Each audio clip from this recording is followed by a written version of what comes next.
How's that look, boys and girls? Gumbo. Gumbo, gumbo, gumbo. Yeah, it's going to be great. Welcome back to A Country Boy Can Cook. Gumbo Day. Cajun stew, whatever you want to call it, we're going to make it. I've made this many times. First time I've done it on video. I actually got my love of gumbo and Cajun foods in the early 70s. When I was a little bit redneck, running coonhounds and foxhounds and stuff like that. And we went to Louisiana, met up with some friends, and we'll let our dogs, out in bay and all that. And I'll get more to that story here in a little bit as we get to cooking. But anyway, first thing, I want to tell y'all thanks for being on my channel. I definitely couldn't have done it without you. It's been a little over 2 years now since I had a heart event and put me in a wheelchair. As you can see, I'm up talking now. I'm walking actually. I had just the other day, I had injections put into my knees, a gel injection, and I did a video on that. So if any of y'all got sore knees or had painful knees and you're thinking about it, watch that video. You do see the injection. It's about a 2-inch long needle. So if it gets that part, just shut your eyes for a second. It only takes for a minute. But there was no pain even on the injection. They numbed it. Didn't even feel it. No pinprick or anything. I applaud. I had mine done at Ortho, Texas, Carrollton, Texas, under Dr. Fuller. And his assistant did that, and she did great. So I've got a video. If you've had knee pain for years, and maybe you don't want to have knee replaced. I can't have knee replaced. With my heart the way it is, ain't no way I wouldn't come out the other side. So, but so far this has been about 5 days in. It's great. For 20 years my knees have hurt, and now for just about a week my knees have not hurt. That's it, man. It's a help like you wouldn't believe.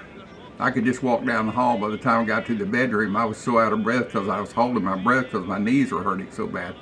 I had all the lubrication between my knees were gone. There was nothing. I had damaged them years ago, bull riding, breaking horses, little wild Mustangs with my dad on the ranch, motorcycle crashes, but you name it, I abused them. So now that I'm retired, I got that taken care of, and so far, knock on wood, it's good. So let's get to this recipe. What I've done, I'll run a little short video. I've cut up some chicken breast. Boneless chicken thighs. Boneless, skinless chicken thighs. And in the bottom here, there's some sausage down in here. It's actually all beef sausage. Old dude, I'm trying to keep my heart, a little healthy anyway. And what I'm going to do, I'm going to cook that off. It's been sprinkled with Camp Dog blackening seasoning. It's been sprinkled with Camp Dog blackening seasoning. It's easy for me to say. And Camp Dog non-typical Cajun. It's not hot. It's just a great flavor. All of their products are low in sodium. As I say, low in sodium and high in flavor. So you'll see them used throughout this cook. And Papa Scott, he even sent me a Cajun gumbo paddle. He sent me, so I'm going to use this. It's been a virgin till this day. Now, am I making Cajun or Creole gumbo? There is a difference, and for what I can tell, and I've had it both ways, going to Louisiana for years. The difference was the addition of tomatoes made it Creole. Well, we're gonna put a little bit of crushed tomatoes in it today because I have them, and it adds a little bit of flavor to them. But really what you're making is a Cajun stew. And so anyway, let's get this party started. And remind me and say, hey, tell us the story about hunting in Louisiana and the coon hounds. You'll enjoy it, believe me. And also there's a secret ingredients that goes into this. I'm not even going to tell you what it is. I'll show you pouring it in, and you can guess. When the video's over and you get to watch this, leave me a comment. What do you think the secret ingredient is? I'll give you a thumbs up or a thumbs down and say try again. It adds a lot to this. I had an old Cajun. I don't. She was a Cajun Creole. I don't know what she was. She was a little bit Indian and a whole lot. Well, I'm gonna say it. A whole lot of coon ass. That's what she called herself. That she was coon ass. And she made this and put this ingredient in it. And oh my God, it was lip smacking good. So I've continued to do that.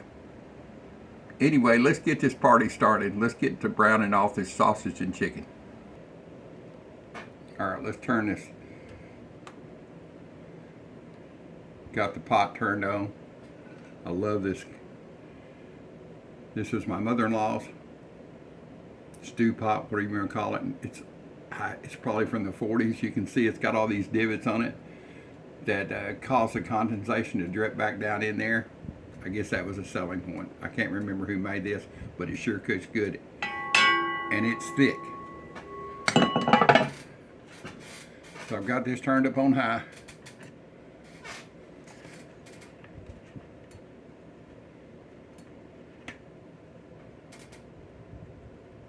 Just enough oil to brown off the meat. The meat is not going to be totally cooked at this point. It'll go back into the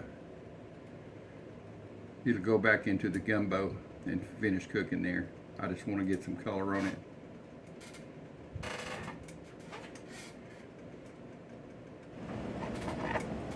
Yeah, it's getting a little hip. Throw this little piece of fatty chicken in it. These are boneless, skinless chicken thighs. I trimmed some of the fat off, don't need all of it. Some of it will render out and give it a lot of good flavor. Beef sausage. It's all been sprinkled down with Cajun blackening season. Blackening season is really good for this. Yeah, it's gonna go now.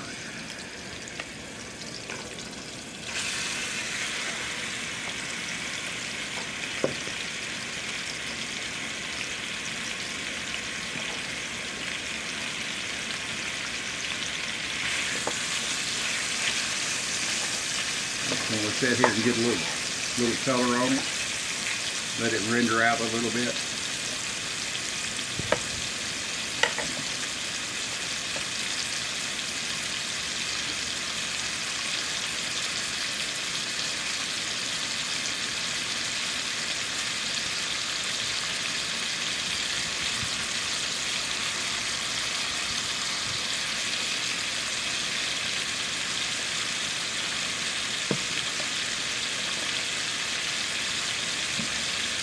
Wife's still back there sleeping. It's about, I think, close to 9 o'clock.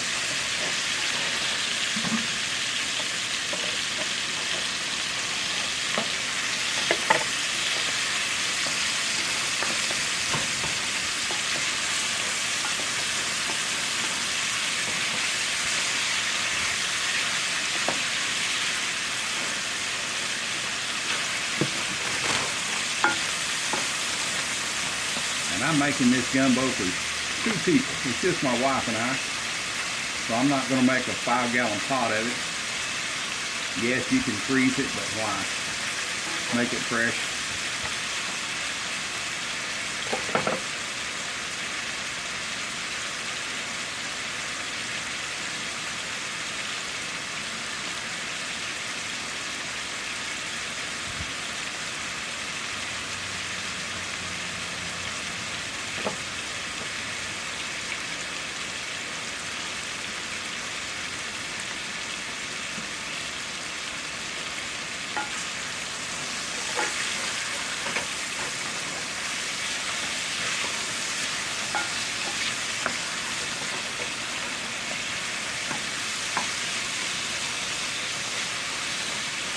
Building a lot of good flavor on the bottom of this pot. This leftover oil I may have to add to it. That's what I'll make my roux with.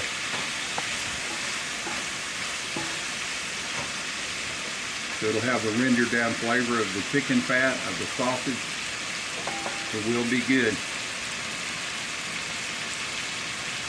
By the way, this works really good. I appreciate it, Papa Scott.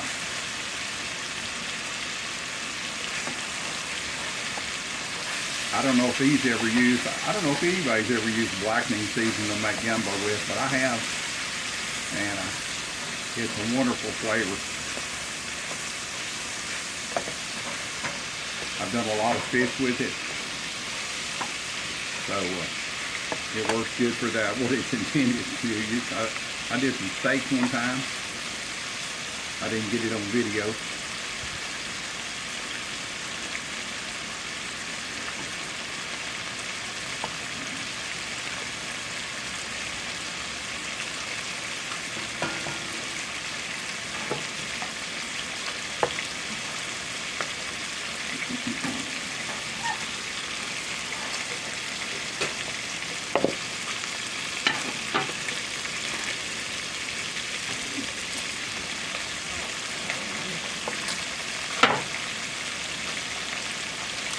Boy, it sure smells good, the mixture of those two cooking. They're getting a pretty good bit of brown mixed on.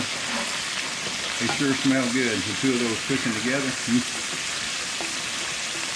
Building up some flavor on the end. You can see that right there. That's building flavor. That'll all be cooked into the gumbo.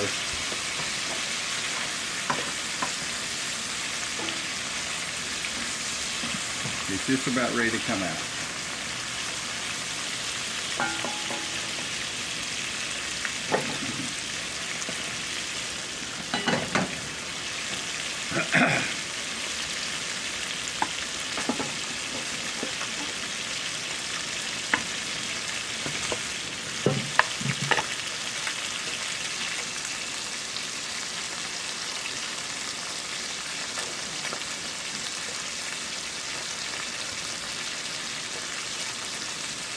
All right, I'm gonna turn it off.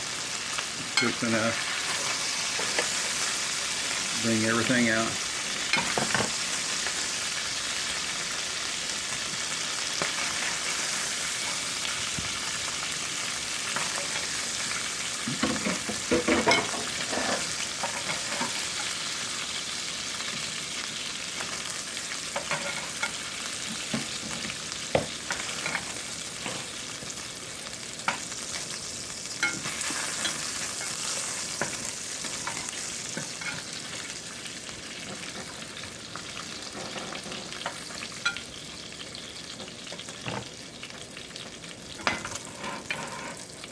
Well, it's got some good color on the bottom. Y'all see that, boys and girls?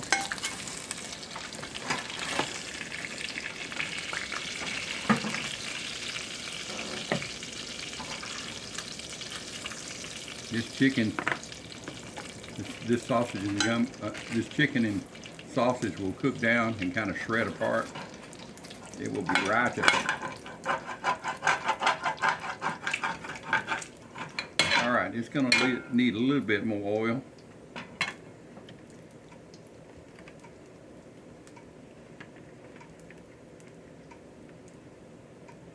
Like I say, I'm just cooking this gumbo for two.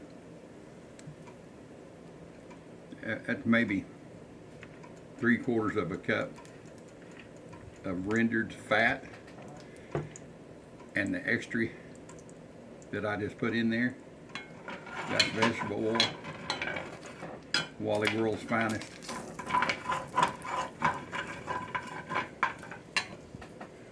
All right, now it needs some flour.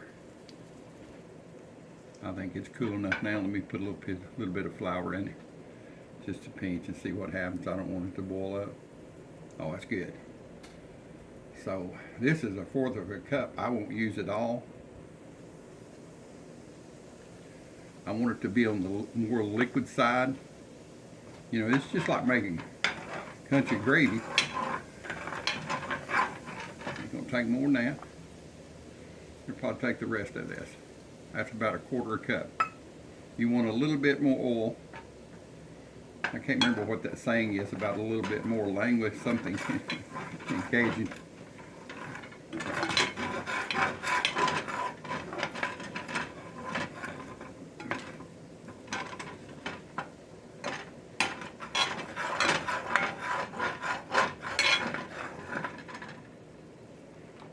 I'm going to turn it back on to the low side.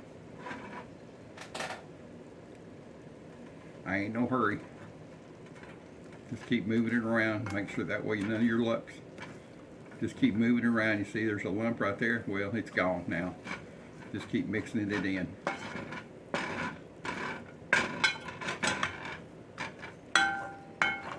And as you cook, you can see that bottom, that crust that's on the bottom is coming up from there. Well, that's where your flavor is. You don't want to leave it.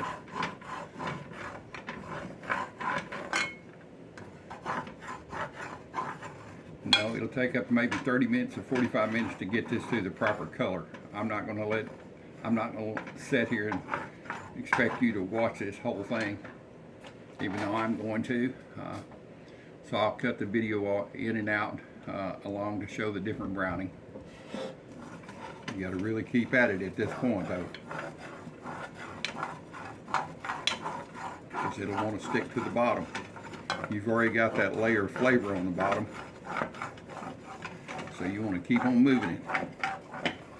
I like this big flat blade, or you can use a flat spatula. Like I say, I want a dark roux. Some people call that a chocolate roux. To me, when it's getting chocolate, it smells like peanut butter. So I like it to call it a peanut butter roux.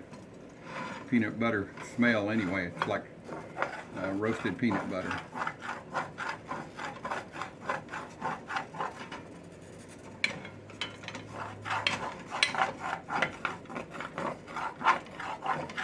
You can see it's really starting to change now.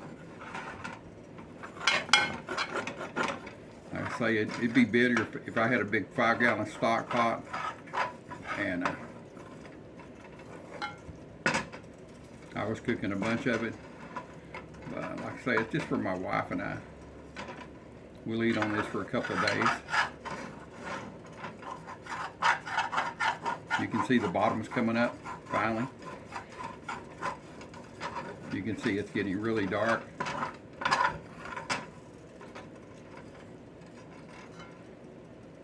It's getting there, slowly but surely. It's beginning to smell like peanut butter.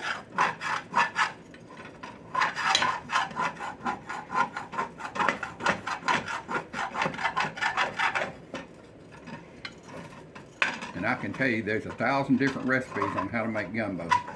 And there's more recipes than there is hairs on your head of how to make roux. Roux. Rudy roux. So I'm just showing you how I do it. Let me know if you've ever made roux and how you get yours to your final. You use a blonde roux, a real dark. You can see it's starting to really getting dark now. You can see the oils are releasing out of it, like separating. You would think that's breaking, well, and it kind of is, but that's okay.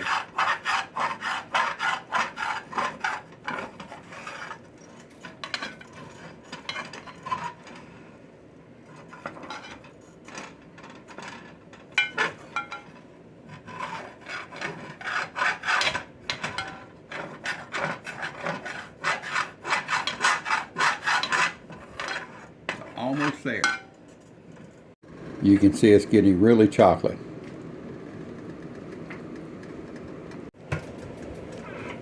Speaking of it's basically there. Yes, ma'am. What did you need? The Du Monde. Do what now? The Cafe Du Monde. Oh, the Cafe Du Monde cup? Yeah. Since you in Louisiana land today? Cajun land. Well, boys and girls, it's ready. I'll show you that. It's dark. It looks pretty. It smells good.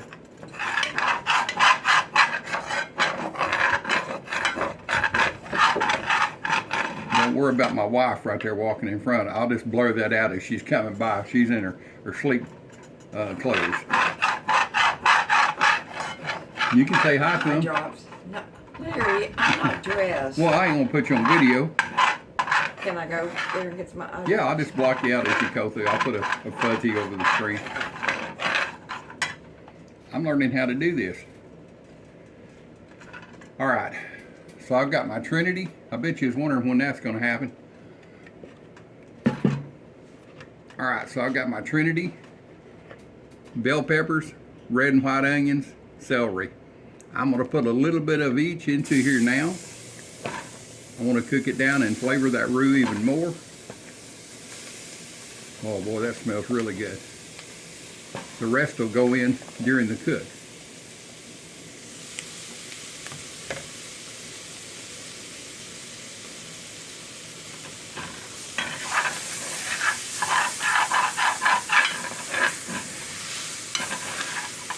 I've got it on low.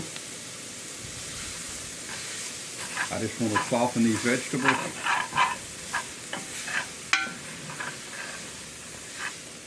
Get them a little cooked on them. By the time we're through, this group of vegetables here, this Trinity, will almost be dissolved. You won't be able to see much of it.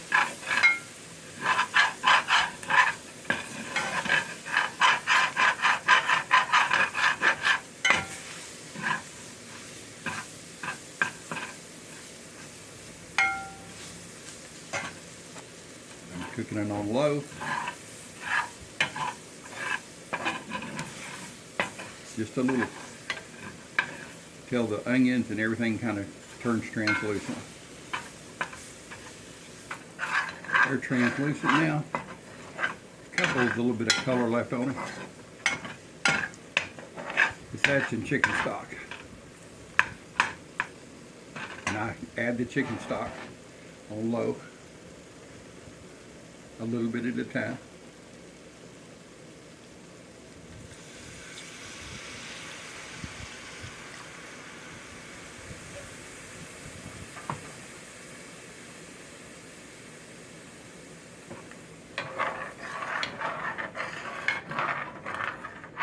You just mix it in slowly. That way your roux can incorporate. No lumpy roux. I've never had a lumpy roux. I don't even know what it would be like, but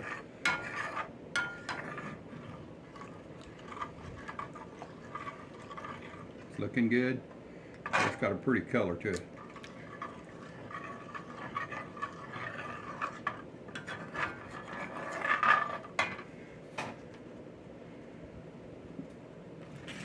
I'm going to put the rest of my Trinity in.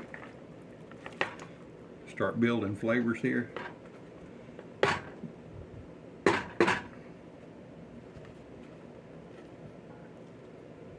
Get all this out of there.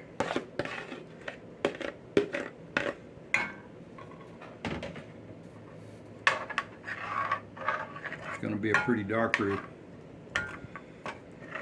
I'm going to crank the heat up a little bit. This will cook for about 2 hours on a low simmer once everything's incorporated.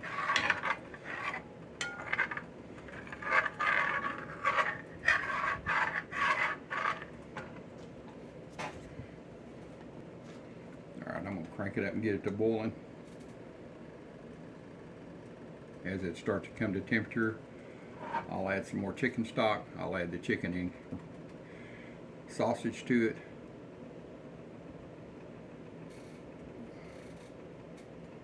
How's your coffee in there? It's good. It's in your Cafe du Monde cup? It's good. I said you're having it in your Cafe du Monde when we went to New Orleans? Yeah. That was a fun trip. Can you see it, boys and girls?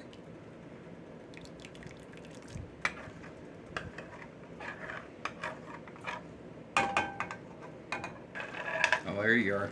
You can see she's getting thick there. All right, let's get the meat to her.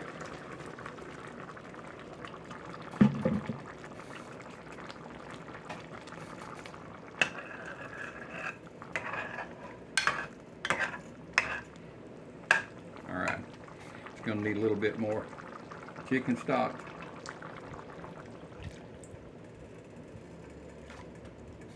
I'm gonna put a little bit of garlic in it. How much? About that much. Got some bay leaves.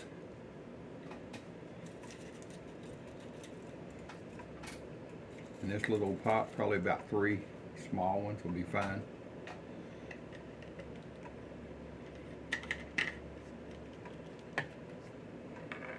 You can see I've not put any cayenne pepper or anything in here. If I want it hot, my wife and I will both eat this. I'm a fan of attitude in food. She's not. Attitude meaning spice.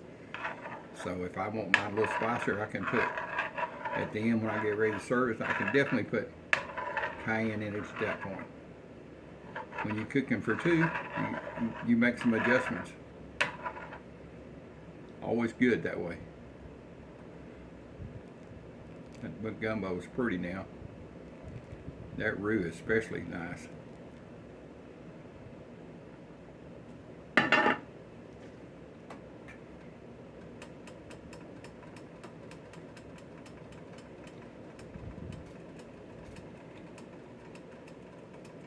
I'm turning it down. I'm going to let it simmer a little bit. I've got crushed tomatoes that's going to go in this. Which will make it a Creole. Crushed tomatoes. Wally World's finest. How much? Probably 3 or 4 tablespoons. I'm not making tomato gumbo. I'm making more of a Creole gumbo. Country gumbo. They used whatever they had. And of course, it's going to get a little bit of W sauce. Just a few shakes.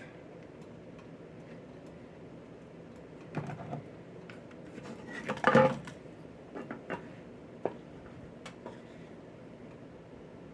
it smells really good.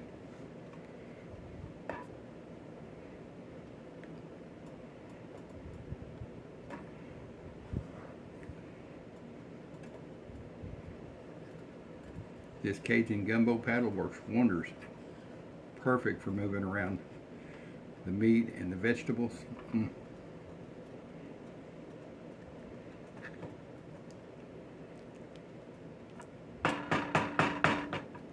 All right, there she is. I'm gonna let her cook. I'll bring you back in about an hour. I'm gonna put the lid on it and let her go to bed. I've got it set on low. All right, I've got that bubbling away. I was gonna tell you that hunting story.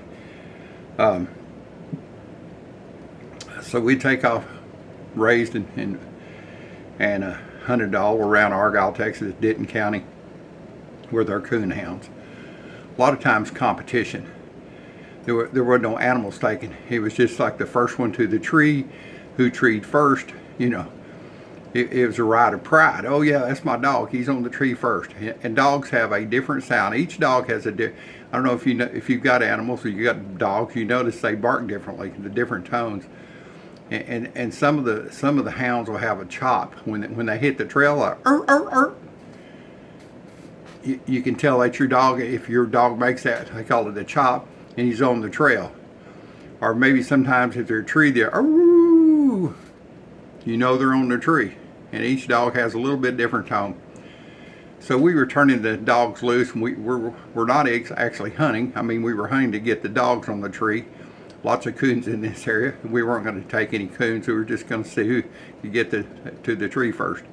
So we let the dogs out, and we're all sitting on the back of the pickup at the tailgate and standing around, and you could hear the dogs just kind of yipping every once in a while. You know, they're in their hunting mode, and you could hear one of them start the chop. Arr, arr, arr. You knew they were on the trail, and a couple others chimed in, and this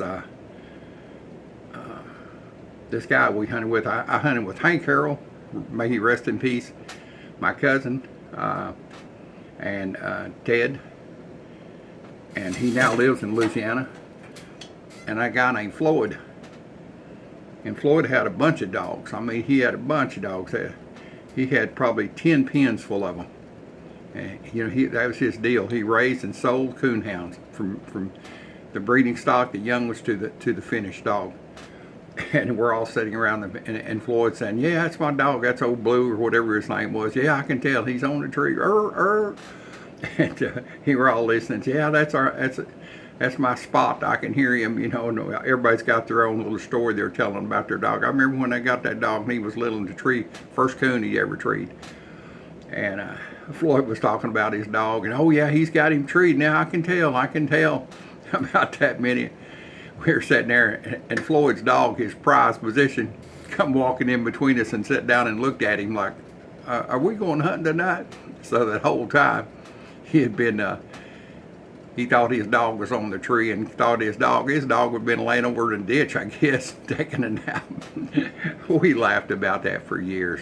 We'd see him and start laughing about it. So, but anyway, yeah, I used to go to Louisiana a bunch. I learned to cook gumbo down there. I had a friend that lived in Metairie. I think that's how they pronounce it. That's a suburb out of New Orleans. We would take swamp excursions. She was over the American Heart Association down there, and I remember one time we went out in a boat, and it was in the fall, and it was just the wild oysters up on the bank up there, and the tide was down low. You could see them, and the guy we were with, he said, "Y'all want some oysters?" And yeah, well, I love oysters.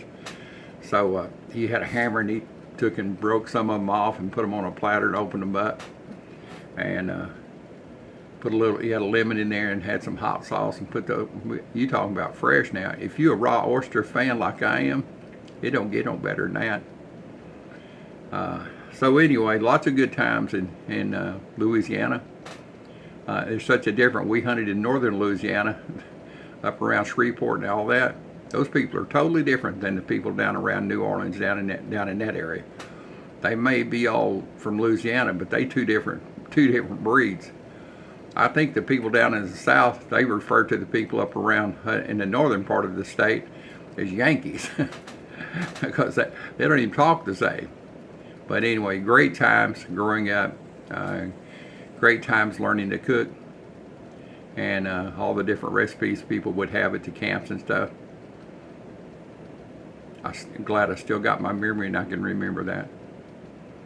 All right, I'm gonna let this simmer. I'll bring you back in about an hour or so, and chicken, if it's cooked, falling apart, well then it'll cook more, but I'll at least do a taste test and see if it needs the salt, pepper, whatever it needs at that point. You're ready to add that secret ingredient. That's some pretty chocolate roux. I just mean color. I've got my rice cooked back here. Here it goes, going down. What am I adding? Leave me a comment, and I'll leave you a thumbs up or a thumbs down if you get it right. It's got about another hour to cook. The rice is ready. Bring y'all back for a taste test.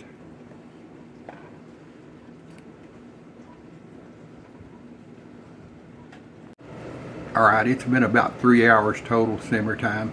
Yours may take more or less. Depends on how big a pot you make. But I did a little spoonful. It's ready and it's righteous. You can see it's a beautiful chocolate roux. No chocolate was harmed during the making of this. It's just a reference to the color. You see me add the secret ingredient. What was that? All right.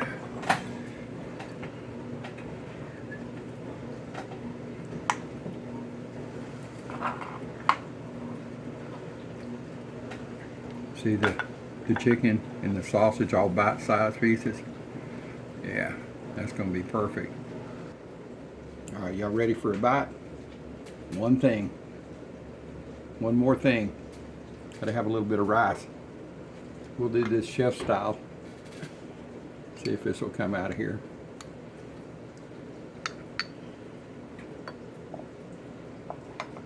Perfect. Now take some of my juice.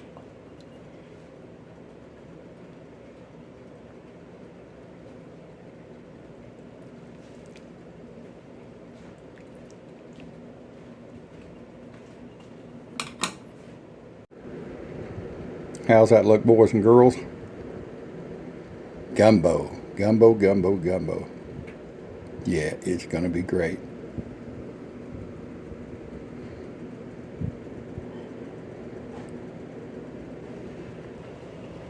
Let's get a bite. Get a little bit of rice. Find me there's a piece of chicken right here.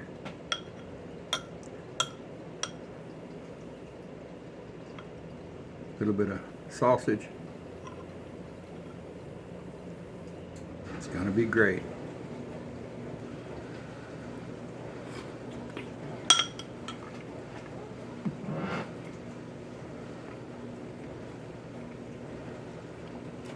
I surrender. That's the best. It don't get no better than that, boys and girls. Nothing beats that. Me not being born in Louisiana, but I got there as soon as I could, and I love their food, and I definitely love cooking their food. Oh goodness, that's great. That dark chocolate colored roux with that secret ingredient.